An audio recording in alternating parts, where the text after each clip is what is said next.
working? Well, yeah. I mean, we're live. Hey guys, welcome to the VGHD podcast, a podcast where we discuss topics in the gaming industry. We're gonna have some really cool topics to get through today. They have some explaining to do later. We have some cool topics, and we'll get into some introductions. But first, let's get a word from our sponsor. Thanks, other 3-bit. You ever wonder how I make such awesome Netflix videos right here on the VGHD set? Well, there is a secret. It's because I taste the 4-bit energy drink. I can't be 3-bit without my 4. This product does not actually exist. If it does exist, you can't have it because you're not 3-bit. Actually, I changed my mind. It does exist. If you subscribe to the Video Games HD channel on 3-bit, signing off. Have a good one. Okay. Yeah, so that was the 4-bit energy drink. I hope you guys buy some stock in it and do some cool stuff with it. So yeah, I'm 3-bit, and I'm a content creator and animator in the industry. I'm currently playing, because I'm going to ask you guys what games you were playing. I'm currently playing Yakuza 0. It's a very awesome, quirky kind of game. There's a lot to do in it. You can have, like, you could go darting, you could drink with your friends, you can fight people in the street, and it's good. It's a good time. And then we have two of my hosts. So let's go to Insane Cakes. Who are you? Who's Yodate? What does he do? Who am I? Who am I? I am Insane Cakes, or Cakes. I am also an animation animator. In the industry, I work for the Army for simulations and stuff like that. I'm going back to school for my master's, which is cool. And I am currently playing World of Warcraft, which has been a lot of fun lately. I'm enjoying the new patch, and then Warzone. I've been playing the Halloween event for Warzone. It's a lot of fun. Very awesome, very awesome. And worse, you are an animator and all that stuff. What are you? Who are you? What do you do? What did you ask me? Where am I? Where are you? Who are you? Okay. For a second, I thought you asked me where am I, and I thought I knew where I was, but now I'm not so sure. I am a like everyone else here. I do like some storytelling stuff. We graduated from the same college. I had a animation BFA, yep. And I kind of need to get back into animating for a bit. But I do a lot of odd jobs here and there just to try and make some income. Most of which aren't even part of my degree. So I just kind of do whatever. And I like the games of the video.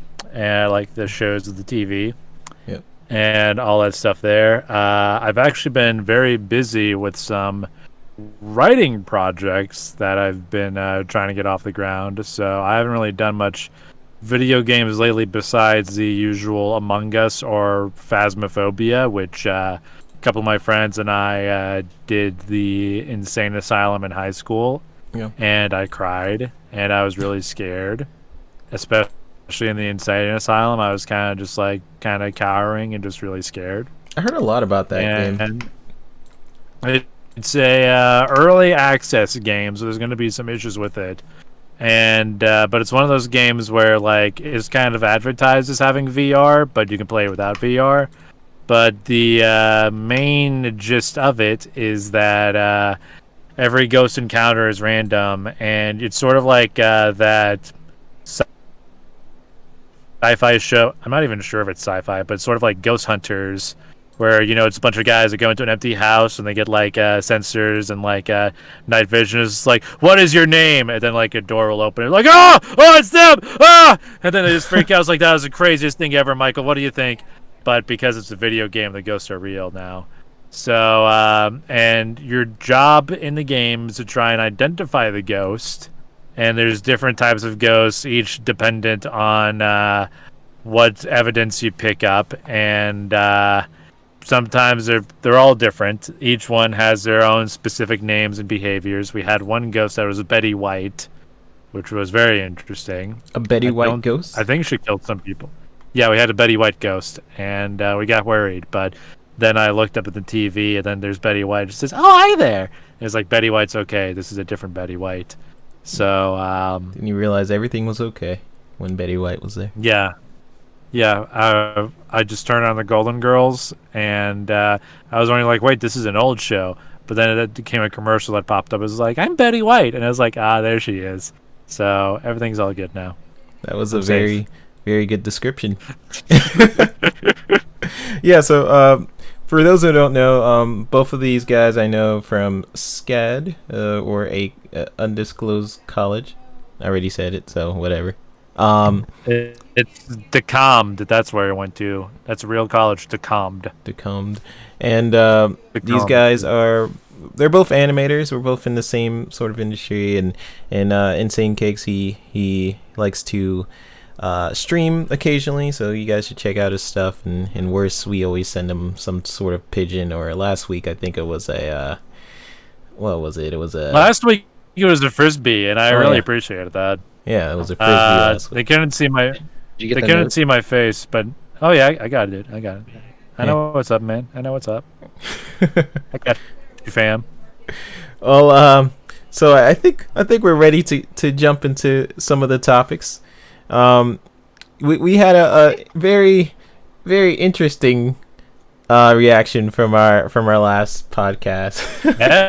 Everyone hated me and Insane Cakes. I just want to say real quickly that I never mean to intentionally offend anybody. I am one of those people who do care what everybody thinks, and You guys sound it's like a cur- lawyers. Dude, you stole my script, man. What the hell? But I just want to say real quickly, I never mean to insult anybody. I care what you think. I know I had one person who's adamant about us getting off the show, and I just wanted to quickly start off with a simple joke and calm them down, I guess. You got any words, worse? You got any? Yeah. You got any words? Or No. No. I Oh, okay. Go. I just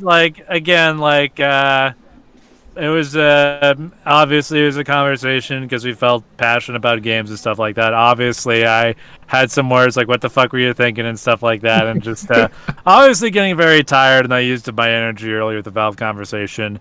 It's something that we feel passionate about, and there's one person there that said that we had good chemistry despite not agreeing with us, and that'll be the only comment I will read.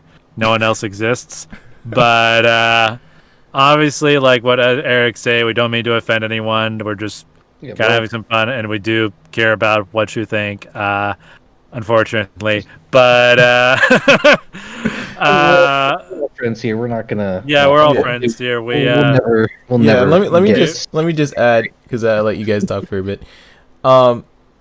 These guys, I really value their opinions, and like especially since it's very different from mine, and like I know I can be pretty biased, so that's why I try to like get input from like people who don't necessarily think like me, or and it was a very fun conversation. I already knew it was gonna get there just because we were passionate about we had it. an argument. Yeah, We had a we very were- angry each text other. message chat with each other. We're just like, oh, hey, that's fine. No, it isn't. Yes, it is. No, it isn't. yeah, we settled our debate basically on the stream, because we were like, you know what, I'm bringing this on tired. stream. I'm tired of this. So to me it was really fun, and all that. So thank you guys for watching and subscribing and all that. But it's all fun at the end of the day. Me and Saint Cakes of Worse are like friends, and it was nothing like personal. We just get very passionate about talking about games. With the COVID going on, this is the only way we can hang out and stuff. So through podcast where everyone else can hear, this is how we hang out and spend time. Yeah, It's like like the real city. yeah. This is dangerous. Hey Pong Soul, he said you can hear everybody. That's good. All right. Thank you, Bong Soul. Yeah, so basically yeah, it was like a fun conversation. I still have my strong opinions on it. I still think Bethesda, is You're still wrong. going to be You're still exclusive. wrong. Bethesda will be exclusive. I already made videos and stuff on it. If you guys want to go see that, our last podcast was hilarious, so you guys should definitely check that one out. Do you guys have any lasting thoughts on it before we move on? Yes, I do. Yeah, go ahead. Well, as much as we don't, like, me and Worst may not like that what happened, it already happened. I mean, we can't even dispute that. So it's up to Microsoft. As long as they do right by the games, I'm gonna be happy at the end of the day. As long as they make Bethesda better and make better games, I'm gonna be happy. It's honestly a better win and a better outcome at the end of the day. Yeah, I think. All right, so Whereas I know you're very passionate about it, so I want to like sort of go in a direction where it's just like maybe let's go in a direction where what do you think Bethesda really benefits from the deal? Like, we know that Obsidian is there now. Could you say like anything where you think Microsoft maybe, or not Microsoft, but do you think could you think of a area where Bethesda could really benefit from that area? Or well, hopefully they'll have a better management on their marketing side, so they don't have another Fallout 76. So get a new engine, just get a new gaming engine instead of the one they've been using for like 30 years now. Yeah, the that creation ancient engine. one. Yeah. Yeah, just change that up. I think they're gonna. I trust Microsoft with their decisions on their games. Like, I never had an issue with that. So I think they'll be able to maybe make some bigger decisions that they previously weren't able to. And maybe Joe it's and money. Kazooie nuts and bolts. Yeah. Hardware. Yeah. So maybe they'll be able to help with all that. Yeah, I think the creation engine is a good point. I think that engine is so outdated, and it was like a meme for them for a while that they can kind of get away with it. But I think it just, after a while, they're like, okay. Kind of reached peak with 76 and a little bit of Fallout 4, but I think 76 is where it just fell apart the worst with, because at least it like, and you can say this with like I don't know why, but I'm hearing a little static. But anyway, I'm just going to ignore that for now. But I will say that I think with Fallout 4, I think the reason why people are so okay with that was because basically it was a single-player game, and it's like, oh, it's my own personal experience. Oh, this is funny here. But when it's online, it stops being funny because now there's like more at stake online, especially if it's always online. So yeah, Fallout 76 was a disaster when it first launched, and I would say I think that was the first time they kind of renovated the creation engine for a while to do online, because it wasn't really built for it, and it kind of showed. And I know eventually they did ESO, Elder Scrolls Online, but that wasn't the creation engine from what I know. So in terms of Bethesda, yeah, I think they'll do pretty decent. Out of like the whole ZeniMax purchase, because if you think about it, they have a lot of different studios underneath the ZeniMax purchase.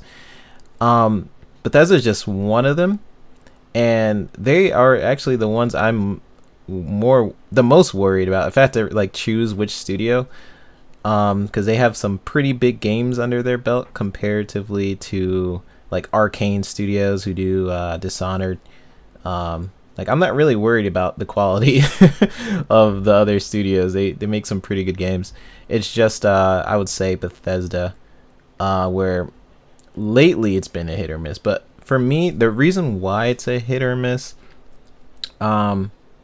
with Fallout 76, if you look at the majority of their games, they get like 80s, and people love Bethesda games, but Fallout 76 was just a disaster. And my 3-bit theory on it, which is kind of backed by some evidence, but I don't want to say completely. Their shareholders really pressured the developers to make more money out of their single player games, which is the inception of the purchase in an inception of Fallout 76. They wanted more money and all that. So yeah, that's my opinion on it. I think with the ZeniMax, they really I thought it was a pretty interesting purchase. It was definitely the biggest this year. We're going to be talking about it for many years to come, probably, just to see the repercussions of it in the industry. I mean, they used to be a part of E3, right? Like there was a E3 section. If you guys ever went to E3, there was like a Sony booth. There was a Microsoft booth. Oh, yeah, like the Bethesda stream. Yeah, they had like their own stream. So basically, that's kind of what they acquired, which is insane. But yeah, I thought it was an interesting purchase, and let's talk about a little bit about from the next topic, which is the Valve versus Capcom. Now, I just released this video today. It took me a couple days to figure out some of the research on it. I don't think wait, have you guys seen it, Insane Cakes? Yeah, I watched it on the ride down from New Jersey. Nice. I heard a little bit of it, but your voice is very deep and it scared me. And I was like, that's not the 3-bit I know. Yeah, I actually messed with some of my Audacity amplify settings, and when I bring it into Vegas, it does some weird stuff with my voice. I don't even know. That's another thing, but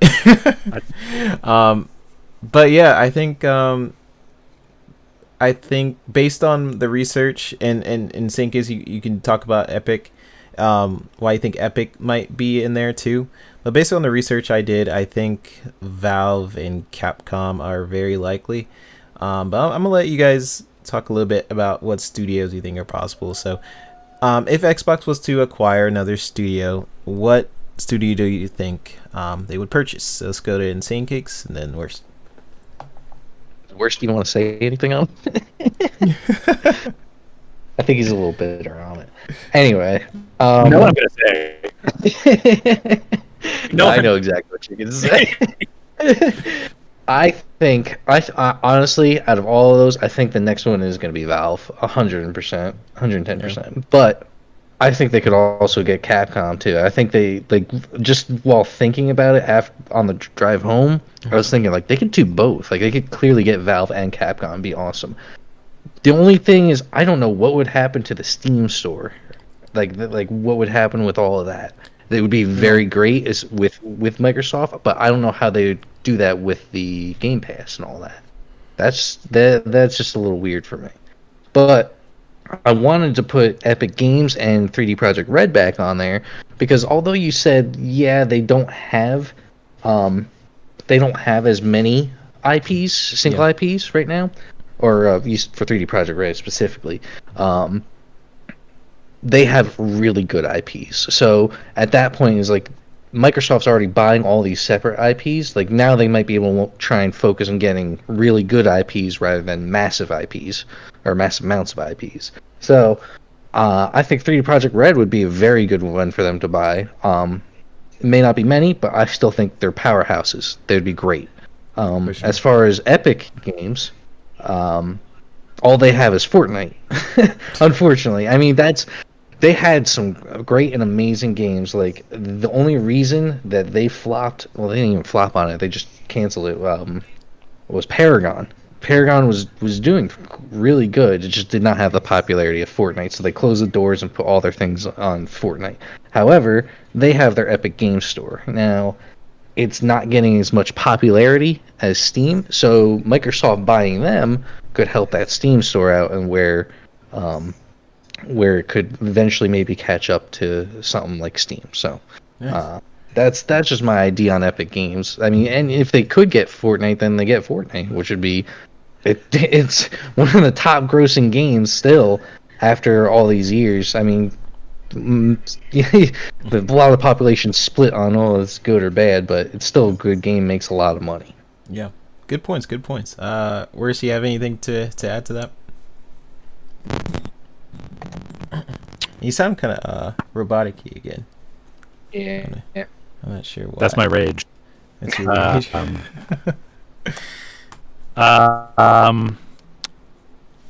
My answer. Oh wait, I'm sorry. Pong Soul actually reminded me. They also have the Unreal Engine, so that would also be a huge thing for. Sorry to cut you off first, but Pong Soul brought it up in chat. I just wanted to remind you about the engine. That would be. I was gonna bring that up for Microsoft. Okay. Go ahead. My decision, my opinion on if Microsoft should buy any more companies after the Bethesda deal is none of the above. and It's not should they buy. It's like which ones will they buy? That was the question. I would like to refer back to my previous statement. All right. So if I'm being honest here, after I made my Valve display of passion, as passion is a very funny word that's used for anger, I've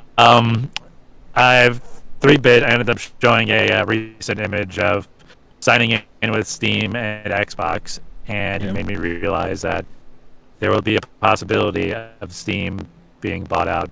Well, let's just to say, like, if the possibility if Microsoft does buy Valve, and as much as I would hate that, I try to, be the devil's advocate, say this, maybe let's talk some good about it.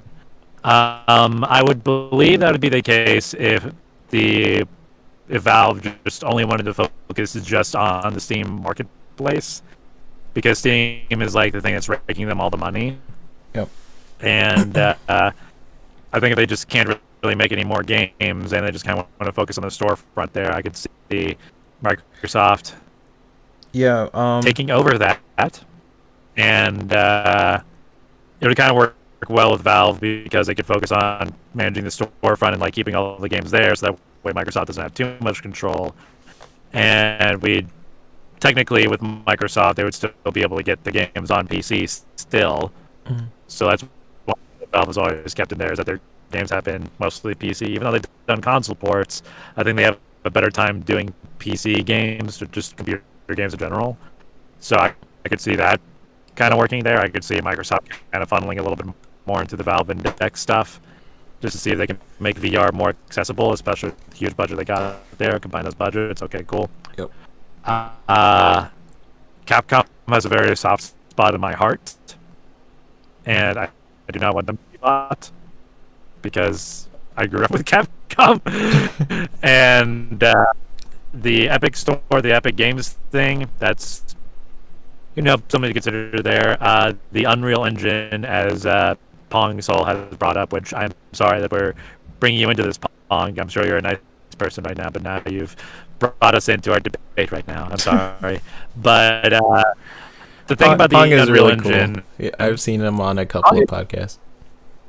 Pong is the MVP right now. And but moving on from that, the thing that I see the appeal of with the Unreal Engine and with things like Unity is that they're an open market for any developer to use. And I kind of worry that if Microsoft owns Epic Games, that they have the rights to the Unreal Engine, and they start being more restrictive with that, I'm going to have a problem with that. Yep. Because it'd be like, yep. And CD Projekt Red is I'm kind of like impartial to, just because I kind of feel like, again, big reason is that CD Projekt Red has been opening more of their doors to like taking on like more different consoles, different ways of handling things, and I appreciate them just being one of those third-party neutral companies that tries to give everyone the best that they can get. And I'm going to say this one last thing so I can let 3-Bit say something, because I know he wants to say something right now. Is that I don't want Microsoft to be the rich kid who's like, look at all the poor people having fun with all their things. I would like to buy them and they can go into my ecosystem. Oh, I can have all the games in my ecosystem. We're having All right. part 2. Are we gonna do it here? You're gonna have No, a not part 2? right now. I'm not ready. I'm not ready for this fight. Oh man, Not like this. not like this. Not in front of the children. Not in front of the children. We promised that. We promised. Not in front of the children. I won't do it. Yeah, I think you both bring up really good points. I think you were asking, but you're wrong. No, I'm just kidding.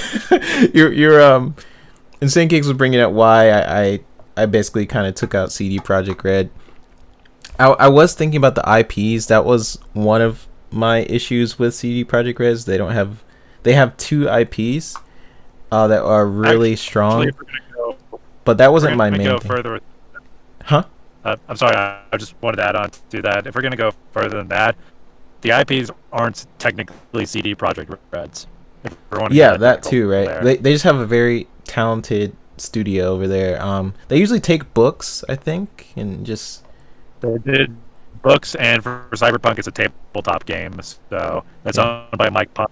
So even then, I mean, hell, like Witcher's got like a Netflix series, so... Yeah, so when I'm thinking about the IPs, I kind of think about it like that. Like, do they own the IP? Okay, if not, is it worth it? So that was like one thing. But what I was also thinking about is the fact that they are primarily funded by the Polish government for like the Polish government is they fund CD Projekt Red pretty heavily, and it actually, the economy over there in where is it, Poland?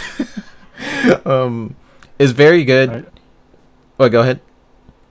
Are you trying to like figure out if the country is called Poland? Yeah, I'm like, is it Poland? Yeah, it's Poland. It's Poland? Poland. I would have felt really stupid. It was like, it's not Poland. Yeah, basically, the economy is very increased. Is bringing a lot of different game developers. There's not a lot of game developers over there. They're starting to be. There's a couple studios that are starting over there. They have 2 animator positions open. Yeah. You gonna go work at CD Projekt? Yeah, dude, so I would love that. so that's why I said it couldn't be CD Projekt Red, not just because of the IPs they hold, but because the city kind of relies on them to just fuel the economy. And then the reason why I took out Epic Games was because of the fact that well, first off, they're very expensive, but that's not a problem for Microsoft. The primary reason was they just have Fortnite, which is pretty big. But if they were to buy Epic, it would just be for the Unreal Engine. That would be like the best thing. If you were gonna buy Epic, it won't be because of their IP. It'll be because of the engine they have. And at that point, why would you need to buy the engine? Unless also, huh? Okay. If they were to get the engine, though, they could literally shut down PlayStation, because there are so many games ran on the Unreal Engine that it would disrupt a lot if like companies had to switch off of the Unreal Engine. Like it would be devastating. So is this what that's a dangerous one. My friends have been telling me about? Well, is this what Capital? Just go ahead and take Unreal Engine. Take it over, and then be like, now they'll not get any of the games on the other. Now nobody gets it. This is what Sony gets for taking my Call of Duty multiplayer mode. Nah, I don't really care about Call of Duty. But you know what? Pong Soul said the Capcom Valve combo is the most viable, strengthens almost all their weaknesses, gives them VR, Asian presence, fighting game / studio, more world renowned IPs, and a huge PC storefront / presence, which is money. I agree. Capcom has so much. Microsoft need more money. What was that? Does Microsoft need any more money? Microsoft, I mean, these companies are out to get money. I don't think Microsoft needs any more money. It's more about building the brand, I guess. And Capcom and Valve, is a very good combo. That's like when I was going down the list of studios, that was pretty much the final ones. The reason why I went to Valve, if you guys got to the very end of my video, is the whole private versus public company thing. A lot of the companies that Microsoft acquired were private companies, like Rare, Obsidian, Compulsion. All those studios that Xbox bought were like private companies, and Valve is a private company. Gabe Newell pretty much owns Valve. So whenever he wants to sell it, that's when Xbox would have it, and he's going to retire soon apparently. So look, you can take the Valve, just leave my Capcom out of it, please.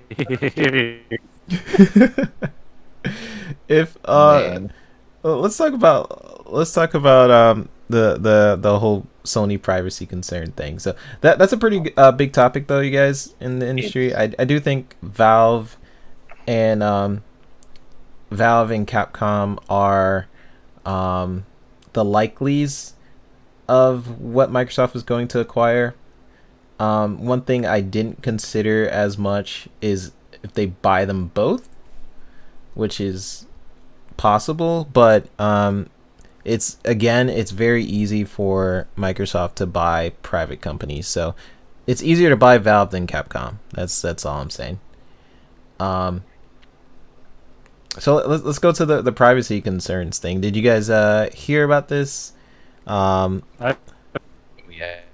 heard about it. I've seen jokes about it, and I just finished reading the article. And unfortunately, from what the article said, it seems to be one of those unfortunate cases of Sony not being clear. But yeah, it's a mix. There's also something new though that I don't think is on there. About the People's Republic of China, their license agreement for Hong Kong, and how PlayStation is. As I tried to tell you, I tried to get you the article. I couldn't find it. I mean, I could probably Google it right now and find it. But the People's Republic of China, their license agreement, Sony's actually in a way, helping enforce censorship with China. I did hear about that. I can't remember where I read the license agreement, and I'm not going to downplay it. It's bad, but it does sound very similar to stuff that our government does that is very, very similar and very, very scary. But however, those aren't in the English license agreements, the Americans license agreement. That's the only difference. So I don't think it's good by any means. So. Yeah. Again, I heard about it in passing. I remember seeing it on some podcast was talking about it, how they are kind of supporting the government that enslaves people, Sony, but I gotta research that before I really talk about it. Well, that's the majority of our Chinese listeners right now. We are sorry. In that post that I just posted up, it brings up the actual license agreement, and it could be misread, but I don't think people are misreading it. To be honest with you, I think it's not. Here, I'll read it out to our audience so they know what we're talking about. Gosh, my brain. PlayStation aligns with China to censor Hong Kong citizens. What's the post? If you scroll down, it has the license agreement. It's in the little picture box. Okay, the blue box. Yeah. All right, I could actually bring it up on. You could probably post it up. Yeah. Yeah, I could bring it on the screen. Okay, there it goes. So this is what the license agreement says, you guys. It says you may not use your account or use PSN in any way to create, reproduce, publish, or disseminate any information which opposes the basic principles in the Constitution of the People's Republic of China, endangers the security of the PRC, divulges PRC state secrets, or jeopardizes the sovereignty and unification of the PRC, damages the honor and interest of the PRC. Basically, they're kind of sucking up to China. Violates PRC policies on religion or propagates heresies or superstition, disseminates rumors, disrupts social order, or undermines social stability. And this is only in China, by the way. I do know that. You don't have this license agreement here. Disseminates obscenity, pornography, gambling, violence, or instigates others to commit crimes, is prohibited by PRC laws, administrative regulations, and other provisions. This kind of reminds me of that you know how like there's some Japanese games that are censored over here? Yep. They did with Rainbow Six Siege too for a little bit, and then so many people complained they took it back. Yeah. But it's like only on PlayStation. I think Siege was actually through all of on all platforms of Siege. No, I'm thinking of what I'm thinking of is like they had some little patch update with the skulls removed. What? Yeah, was it that? So I just remember there's some anime games that had like, you know, some obscenities and like what kind of anime game was you talking about, dude? Are you talking about Genshin Impact? No, not Genshin Impact. Genshin Impact does have the censorship thing, though, like not saying Taiwan or China, but I think it's talking about the other. It's like it has, you know, the anime boobies, and then they censor the anime. There you go. He said it. Yeah. Boobies. they censor the. I know they censor it in PlayStation, and but I don't know why. Sony. Sorry, is it okay if I go some ahead. information on this? I'm a titty expert here. Sorry, mom and dad. But anyway, Sony kind of has been pushing a little bit harder on cleaning some things up with their games, to the point that it kind of not only got to games like the very lewd kind of like Senran Kagura, but it also got into things like Devil May Cry 5, where not really a whole lot of bad nudity there. I'm not really sure if they patched that out or not, but there's like these beams of light coming in there. Japan and America kind of have like, as far as censorship goes, America, we're okay with the very violent and bloody stuff, but we don't like the sexy times, so we just like get away from there. But with Japan, their censorship comes from the overly violent stuff. Yeah. And I think the UK does that a little bit. I know Australia has like there's some games there that are completely banned. So it's very interesting just to see how like both countries kind of like deal with covering. If I say covering things up, it sounds like I'm going to a conspiracy theory right now. Like the government's trying to censor our titties from us because in the titties, not in Japan, man. It has Hillary Clinton's emails on there. It's right there, but they don't want us to see it.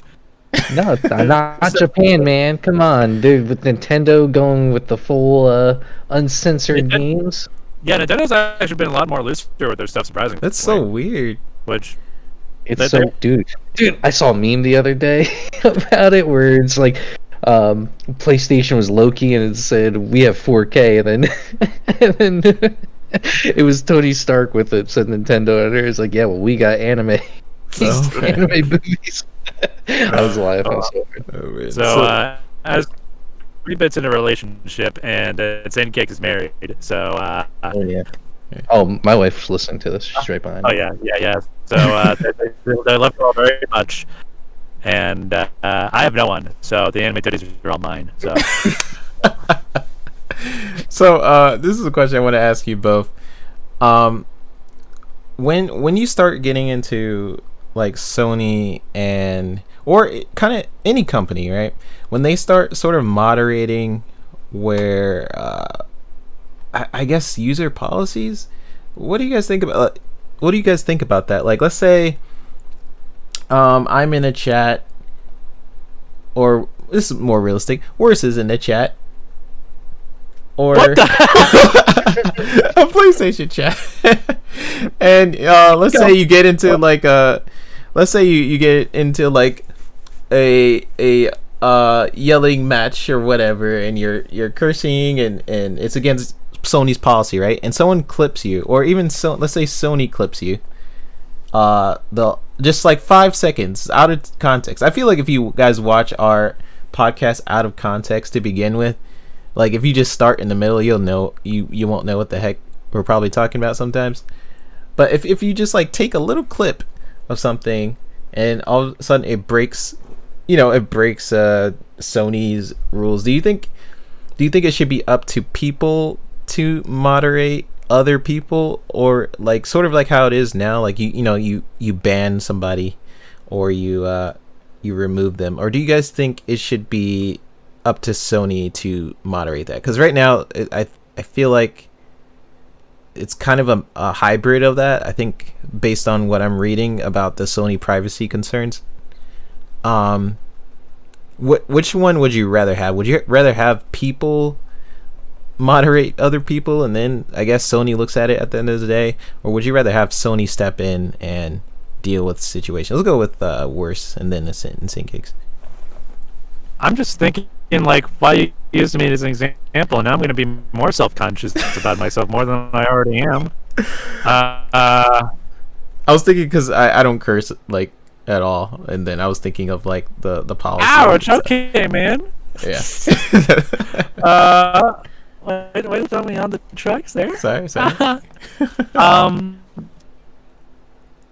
Honestly, like, I think it's one of those cases where I think especially with like the very competitive games where like death threats are being thrown around, or just very like, just really bad stuff going on, or shit like that, I could see that working there, because I know games can be very toxic and very overly competitive. I kind of grew up with it, and it sucks, and I cried a lot because they said mean things about me when I was 12. But so I could see that being used as a way to be like, okay, this guy like said some really bad racist stuff that's really out of the line. We should report that there. But I also kind of feel like with games in general, like if it's just a party chat kind of thing. Yeah, I think it's a party chat kind of thing. Because it's like, you just kind of hang out with the boys, you just or the girls, and you're just kind of like, hanging out, just chilling and stuff like that. And you're trying to make a safe environment. You got back from work, you're just like, I'm just so busy. I just want to chill and play some games right now. And then I just like, oh wait, what? Someone just recorded that thing there, and just like. That's why I'm wondering if it's like a clip, like a small clip, or when you send it to Sony, is it like your whole conversation?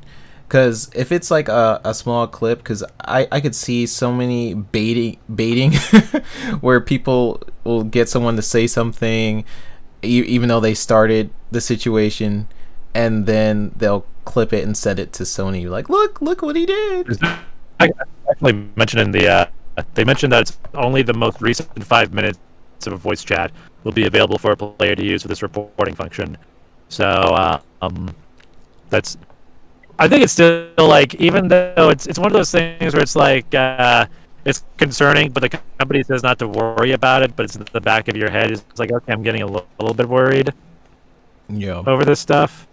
And again, I'm not saying like the current like gaming online like chats there are anything great or anything. They're all terrible.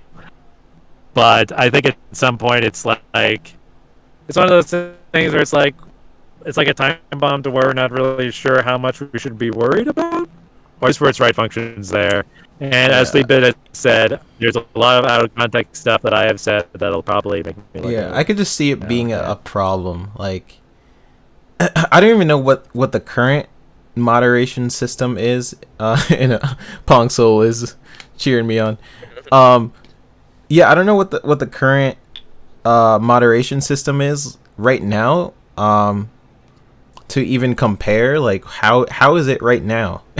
You know, I know. I think that's what they switched to. I think that's what it is on the PS4 right now. I'm pretty sure. I remember seeing the notification for that. so right now you Um, can record conversations, or is because Yeah. that's a new thing, right? You were able to do it before. Well, technically you were able to do that before with just streaming stuff. So it has it's always had the capability of doing that. I think it was just recently when I think the update was like a couple weeks ago, and I remember talking about it with my friends.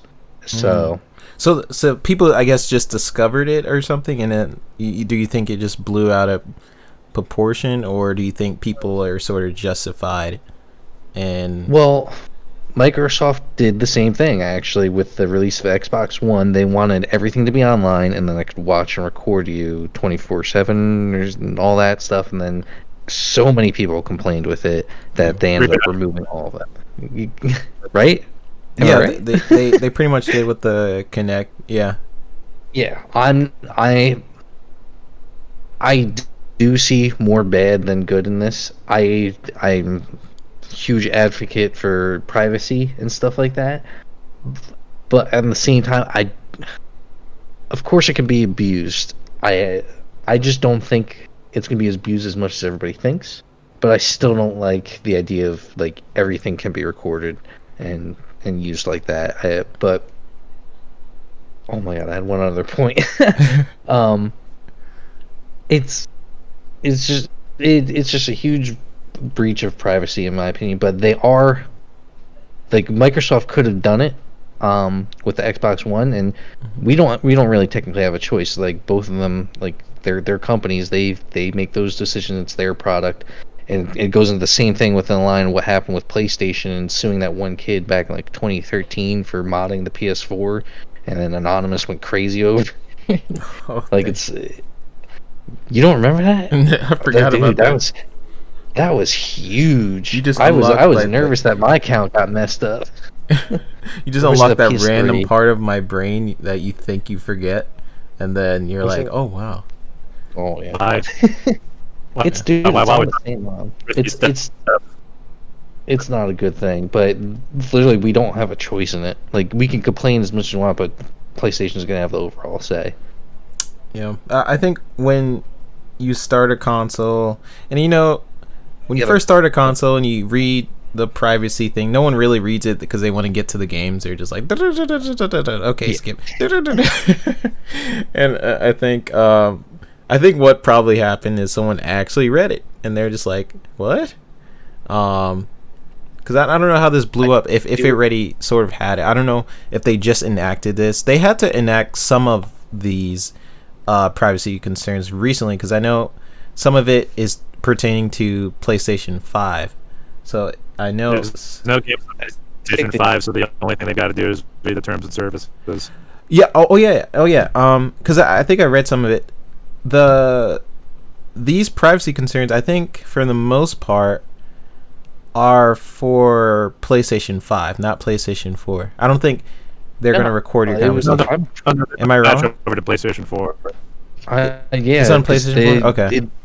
Yeah, they had the update for, like I said, a couple weeks ago, and then it had the notification saying that you can now be recorded in chat and stuff like that. Okay. Well, dang. Okay.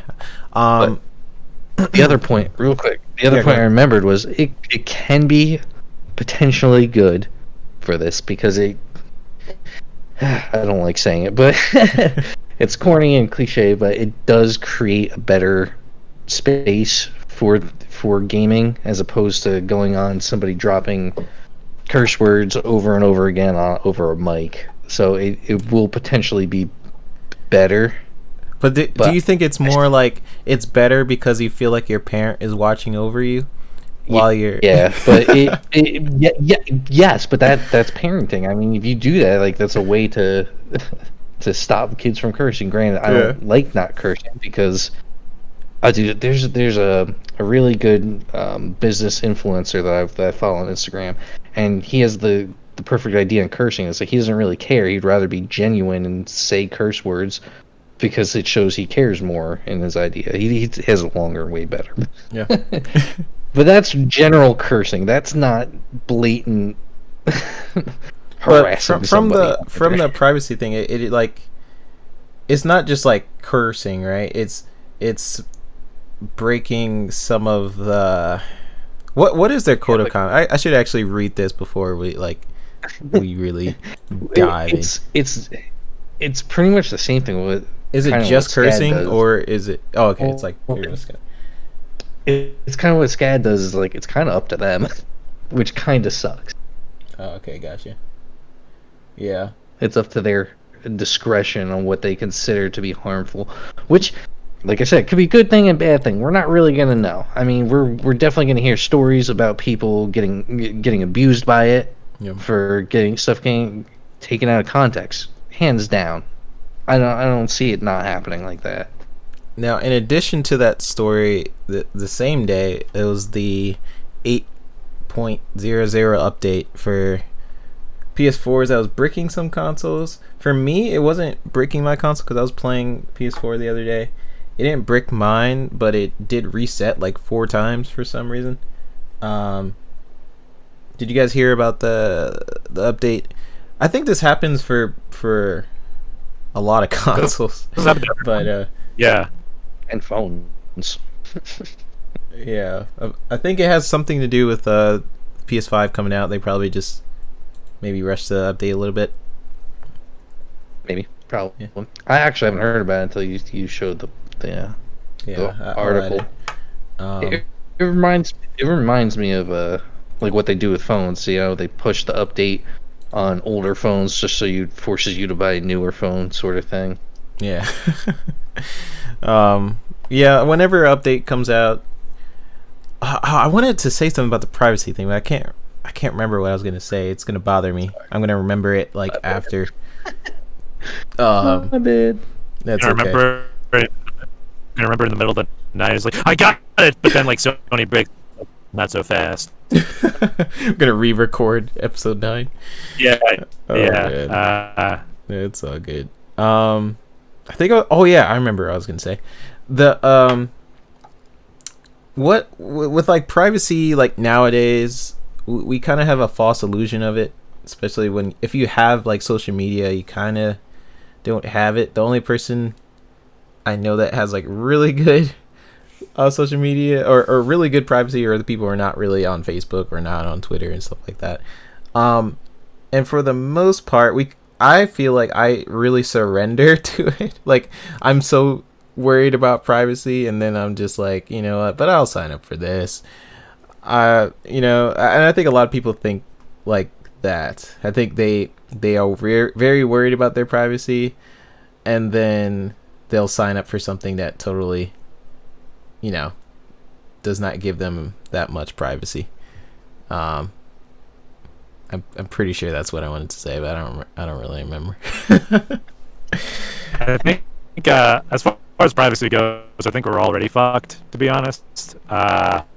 Like whether or not like I know we're kind of getting into like conspiracy theory stuff, and I've heard some friends be like, "Oh well, EA Origin has like a spyware, and I can't believe they would, just do all that." There's like we've already kind of given up everything. Like we type of things on Google, Facebook, and it's just everything's just kind of there. Everything we look up, our network providers know us.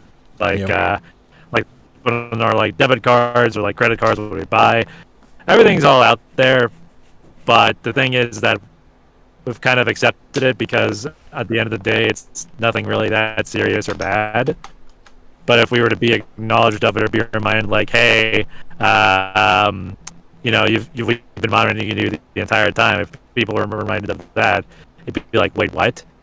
And obviously, people have an issue with that. But I think it's too late for all of us as far as like being dry. But we have to get a new identity and start over. And my name is Kikalaski Motokorki, and I'm doing just fine here. I'm coming here, and I don't know what I am. Where am I? What is this? Okay, I got to go buy a pig for farm. Yes. Okay. Well, we got one more topic, you guys.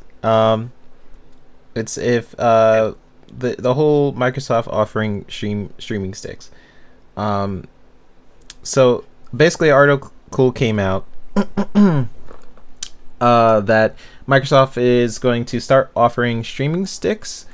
It's like a little device, kind of like if you have a Amazon or Google Chromecast, like the Fire Sticks, and you put it in your TV. It's pretty much that, but it'll be for games essentially. So it kind of it eliminates your need for a console. So who do you guys think this is marketed towards, right? Because Me. is it marketed towards you? So would you get this? Straight for insane. So they're trying to make a quick $12 and they're gonna get it. So why would you buy it, and how does it appeal to you?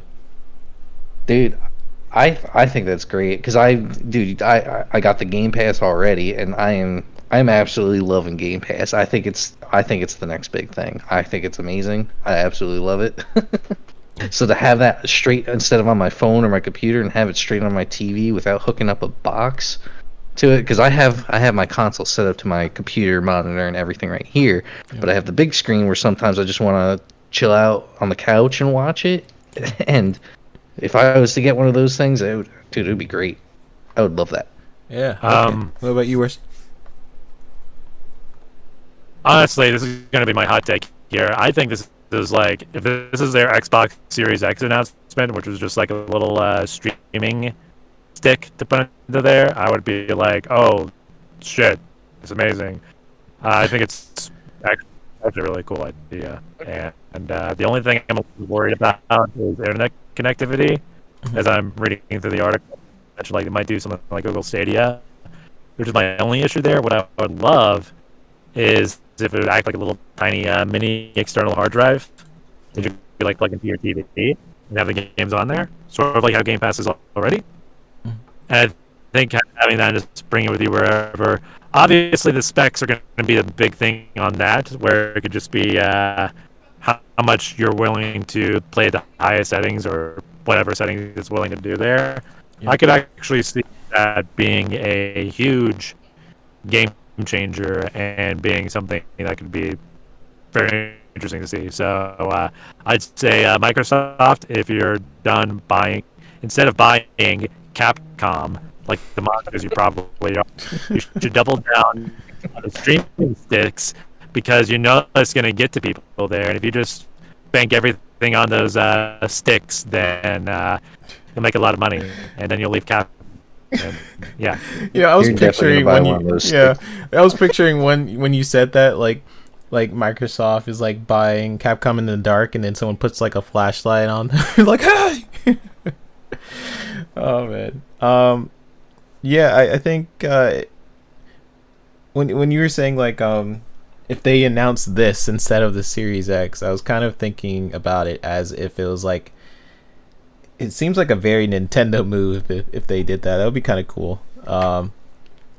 Based on what xCloud does right now, it seems like they take the specs from a Xbox One S, and they use that as a basis for all the games. Because on your phone, it's like I believe it handles 720p to 1080p.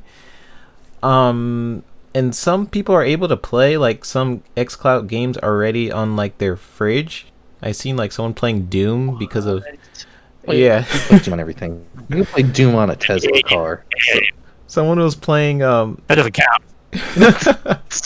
Someone was playing Doom on the fridge because of Game Pass, and I thought that was really cool.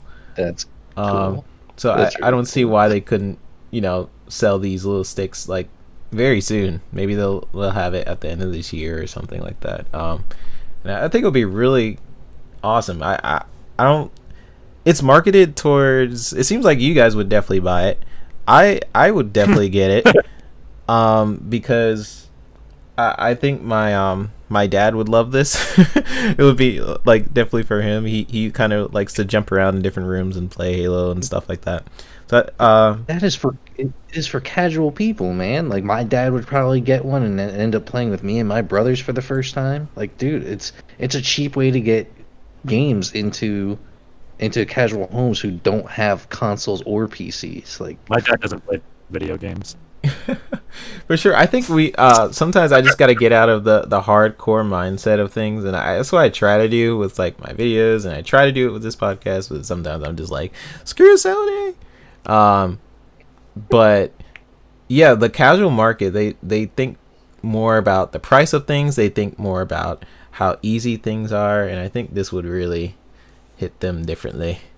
And I'm just wondering like I'm wondering when they're gonna do it. Are they gonna announce it at the end of the year or never? Or we'll see.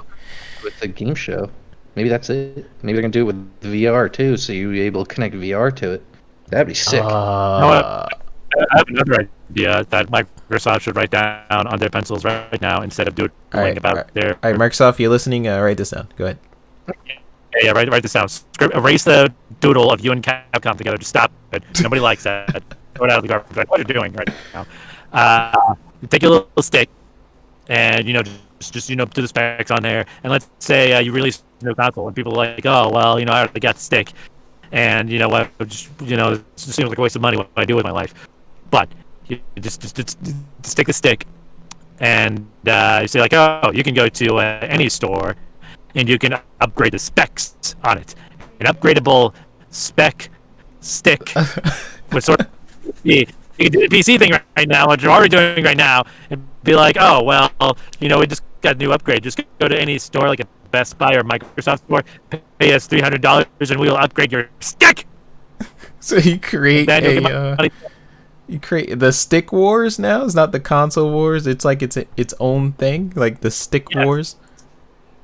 Yes, it'll be like that. It'll be South Park: The Stick of Truth, and you could also watch a Game of Thrones episode they did years ago, which was pretty good. But yeah, just put that in there. Just you have it right there. Just it's a good idea. Don't squander it. It's already getting me and Insane Cakes like interested, and I'm sure other people are interested. Just do it. Yeah. Don't like Capcom, please. I agree. Insane Cakes, you got anything to? Do you agree with his stick idea? The stick wars? I actually do. That would be nice. Yes. Two people involved. Okay. I also think it's a pretty good idea. So So Microsoft, I'm sure you wrote down pretty good notes. So put that next to the Capcom one, and it's like the guy who doesn't want their mom to be married by a different stranger. Don't marry my mom. Oh man. Capcom. The last question for you guys. So do you guys think that the cloud, the stick of truth, do you guys think that could damage hardware sales in any form, or do you think it's just it adds to it? Let's go to yes. Yeah. You do think it harms it? Because everyone's gonna buy that over an Xbox Series X, and that should tell you to put everything on there, on the stick. On the stick. Okay. What about you, Insane Cakes? You think that that harms hardware sales? I don't know. Well, if it only goes up to 1080p, I don't think it will.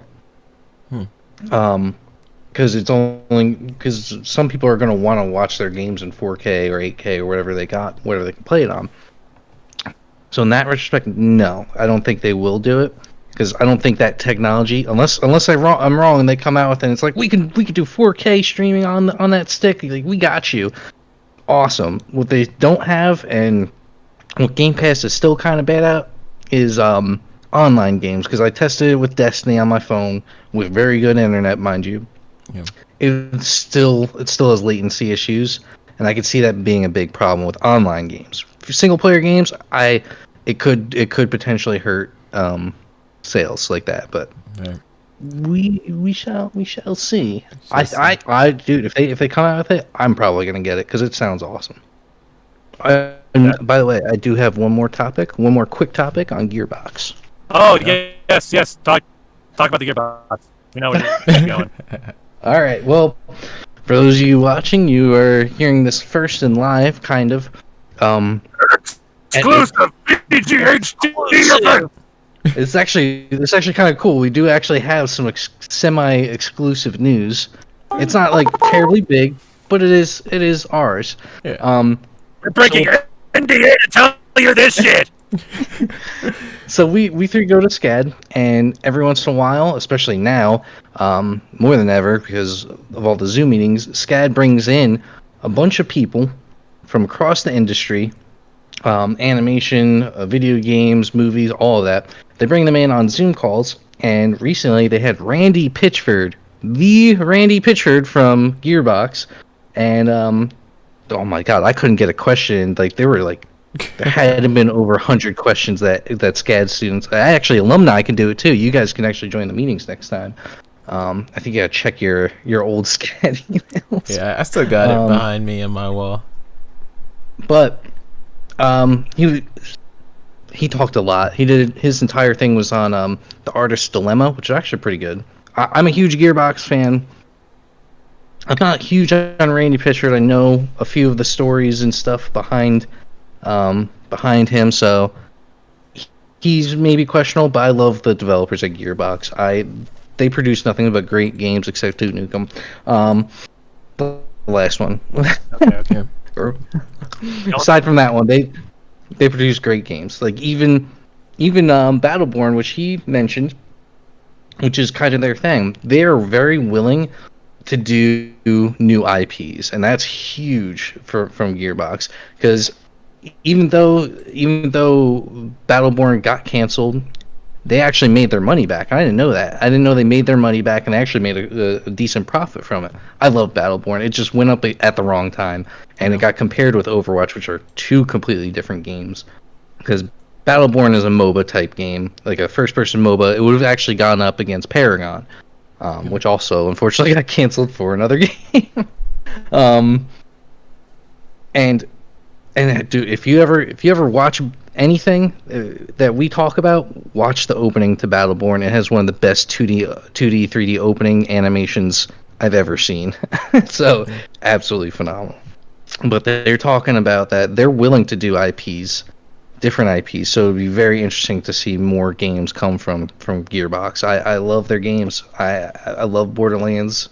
Like, I'll play them all. The other thing was microtransactions. He had one of the best strategies for microtransactions. That align with me and what I think. They keep with the season pass sort of thing, kind of what Rainbow Six Siege does. A few other games I can't think off the top of my head that do a similar, just season pass. You get all the DLC for that year or whatever. But he was mentioning that like some microtransactions can be great, with I think we even touched on this on a couple podcasts ago. Yep. That free games, they kind of need their microtransactions because that's how they'll survive as a free game. However, some do overboard and can become what do they say? Like a predator, like a money predator sort of thing. I can't remember the exact wordage he used, and he doesn't like that. His idea for DLCs and microtransactions is he wants the best package and deal for us, the consumer.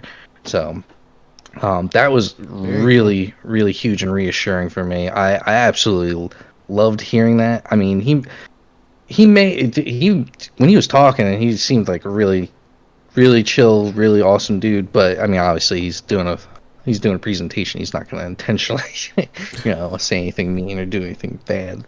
But whatever his problems were with the claptrap guy, I don't know. We don't know the full story. We only get a few bits of it. So have a list. You only get 3 bits of information. 3 bits.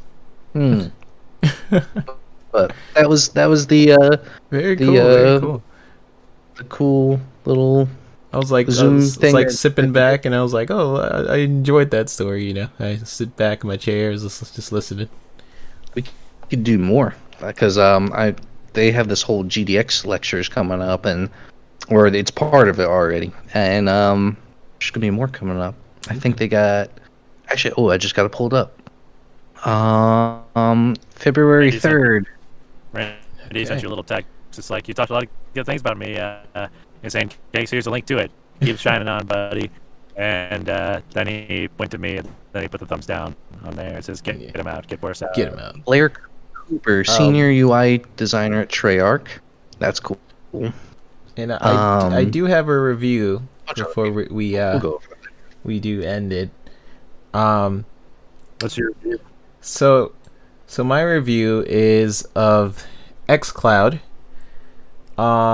Playing, because they just released an update for Game Pass where you can control games without the Xbox controller. You can do it right on your phone. And let me just say, it is absolutely terrible. It's Oh my god. It is terrible. They need to figure that out. So it's really bad for like third person games, especially, and first person games too. But for like side scrolling games, it works like pretty well, I will say. But just the latency. So basically, what I'm talking about is they added a feature in Game Pass that needs some work, where it gives you like virtual like sticks, like thumbsticks, one to move and the other to rotate. And so the first game I decided to try it out on was Hellblade, and it was just like unplayable on Hellblade. Now on so I tried a couple of different games. I tried Destiny 2 with it. It was a little bit better with Destiny 2. But so far for xCloud, it seems like the best experience is to just try it with a controller of some sort. If you have like the Razer Kishi, what we talked about the last podcast, the Insane Cakes, reviewing that, and then It was very good. I like the Kishi. yeah, or if you just have a Xbox controller, I would just say that's the best way also. But if you were going to try like the virtual thumbsticks they give you for some of the games, it's a cool option.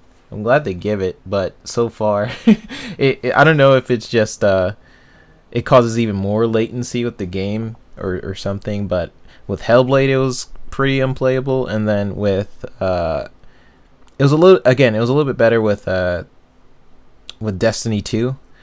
Ori, it worked pretty dang, or it wasn't Ori, it was some other game. It was some other 2D game that it worked really well on.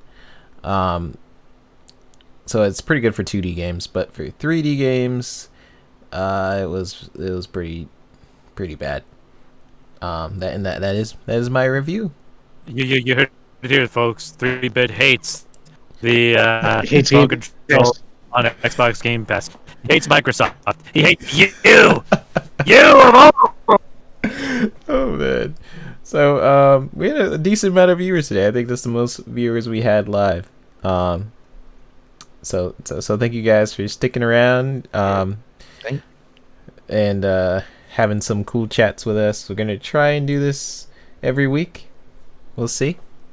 So Insane Cakes, where can we find you? You can find me at The Insane Cakes on Instagram, or you can find me at Insane Cakes on YouTube, and Insane Cakes Animation Gaming on Facebook. Any one of those three will get you to me. So I'm gonna once school's this semester's done with, I'm gonna be posting a lot more and hopefully updating some animations for this, which should be cool. Well, not updating, but making more. Very cool. So, all right, that's and worse, should we climb up the Tower of Mordor to reach you? Is that where you are this week? that needs to be easier. One does not simply walk into Mordor. Yeah, I was gonna say Shire, but that sounds lamer. Yeah, just probably climb up a few towers here and there. You'll have like pieces of a P.O. box address that you can send me things. You have to go through the towers in the north, south, and east wings of Europia. And once you go through there and fight off the Minotaur, that's where you'll kind of get the letters and pens to write down. So once you climb the towers in Europia, fight the Minotaur, and complete the quest, then you can send me a P.O. Box message saying, you suck. So yeah, it should take about 3 or 4 movies to reach worst. If you guys, with COVID going on, it's gonna either take a while or it'll be canceled and sent to Disney Plus. So yeah. All right, guys. Thank you guys so much for coming on by. We will try to do this every weekend, and we have some pretty amazing stuff happening next week, which I will announce next week. Haha. wait, what? Yeah, you just have to tune in and find out what I'm talking about. I can't wait till then. How do we find you until then? Well, you guys. Yeah, what the hell? Where can we find you? Well, thank you guys. You can find me on the Video Games HD YouTube channel or on Twitter, the VGHD. The worst place to go to. Unlike If you do it just right, you'll. Go ahead. What is it? What? What is it? What is it? What? Do you want to fight about it? You want to fight? Do you want to fight on Twitter? Yeah. With all my 12 followers. Sure, I'll do it. It's like if you're lucky enough and say something to 3-Bit, if you say anything at all, 3-Bit will find you and say you're wrong, and then he'll post up graphs about the stock market and how it'll all work with how Microsoft is doing well in sales, and he'll prove you wrong. And Listen, I don't just prove people wrong. I bring out the graph, okay, of why they're wrong. Because you can't just say you're wrong with people. You got to be like, okay, here's why you're wrong. A, B, C. Here are the court records. Here are the historical data of why you are wrong. And then done it before. Yeah, that's how you prove. That's how you do it on Twitter. It's a little bit harder on Twitter, but you know. And then you tell them at the end you're basic, and then block them. Yeah, and then and that's usually how it ends. Actually, hold on. One more thing. I actually forgot about this. When they were showing the Randy Pitchford thing, they actually showed a bunch of work that was done at SCAD, and actually Crimson Tower popped up. I was like, oh my god, that's Crimson Tower! What? I'm not kidding. Yeah, it was on there. I forgot about that. Was Randy Pitchford like, this looks really good, I'll make that into a video game IP later? I don't know. It kind of got sketchy for me or laggy for me, and it froze on Crimson Tower. No. Oh, that's cool. So, Randy, if you see a game that looks exactly like the independently animated movie Crimson Tower, and you see a game that looks exactly like that directed by Randy Pitchford, you'll know. Yeah. Thing happened in Portland. And for the audience who probably doesn't know what we're talking about, Crimson Tower is a film I created last year at SCAD, and I'm surprised SCAD is showing it, because I kind of like what I do to Sony. I was like, screw you, SCAD, and then I promoted it outside of the school because they wouldn't help me promote it, so I was kind of salty. But I did see it. Yeah, that's good. All right, guys, thank you guys so much. Please comment, rate, and subscribe for more content from the Video Games HD. Please follow their channels, Insane Cakes, and worse, you got to go to the Tower of Mordor. And we will see you guys. Bari, it's Robia. I told you that. Oh yeah, sorry. We will see you guys next week.